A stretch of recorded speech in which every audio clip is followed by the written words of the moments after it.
Okay, so first you're going to start with staining, and you're going to use your baby wipe to dip into the stain, and you're going to wipe it with the grain of the wood.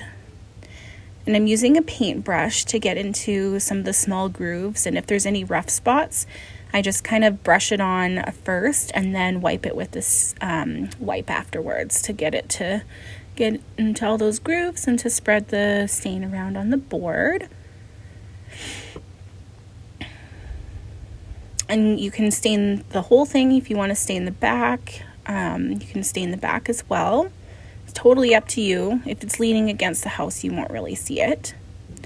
Okay, so once it's all stained, you're going to take the backing off. So you want to take the white away from the blue. The blue is the stencil, and the clear part is just the transfer tape. So as you're pulling it off, sometimes you get these little spots here, especially if you've got lots of little pieces where it sticks to the white. You want to just pop those back onto the clear tape. So pull fairly slowly. This piece here has quite a few little pieces inside of it. So I'm just pulling back nice and slow, bending my paper over and just popping those little pieces back onto that clear sticky tape.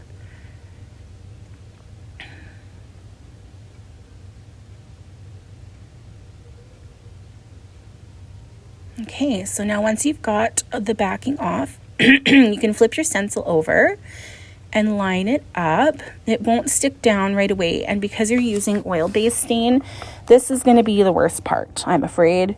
It is going to take a little bit of time. You just have to be patient in getting this stencil or the clear part off. So once you've got it where you want it, you can take a credit card or something to just smooth it over, and then just peel back nice and slow. My board I'm using here is a water-based stain, so it's sticking a lot better than the oil-based one. So just go nice and slow and just try and pop those pieces onto your board the best you can. And then once you've got your stencil on your board, you're going to take your credit card or whatever card and just kind of smooth it down over top of the board. And then once you've got it on, you're going to take your makeup sponge and you're going to use the wide part of the sponge, dip it into the Mod Podge, and just go over all the letters. And it doesn't have to be a thick coat, just a nice thin coat. And this is just going to help seal the board or the stencil to the board. And then once that's dry, you can grab your paint and you're going to use the wide part of your sponge again, the makeup sponge. And you're going to do light dabs of paint all over your stencil. So you don't want to have too much paint on your sponge because that's going to make it leak underneath as well. So just a little bit of paint. It's better to do lots of lighter coats than to have thick coats.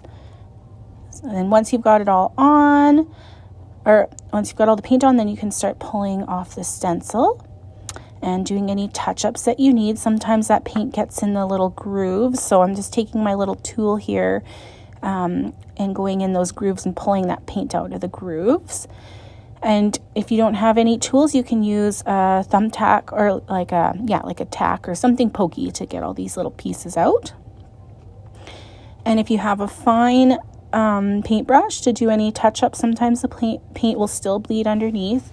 Or you can use the end of the tack to kind of scrape some of that paint off too, which is kind of what I'm doing here. And then once you've got all your paint off and your touch-ups, then you're going to apply the top coat. And this just has to go over top of the front to protect the words from getting wrecked especially if you have it outside. It'll just protect it from the elements. And you don't need to do a super thick coat. Just a nice thin coat. Now I'm just going to staple on my greenery, and if you don't have a stapler, you could use wire. You can use glue, but I recommend using a stapler wire just to hold it on, especially if it's outside. The weather might just make things fly off of there. The glue doesn't always hold very well.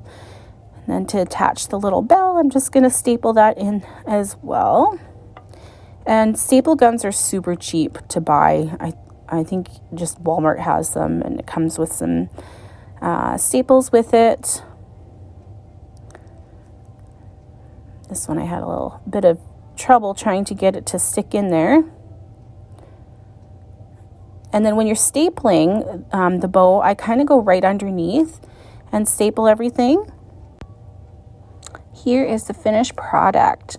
So you can feel free to contact me anytime if you have any questions at all.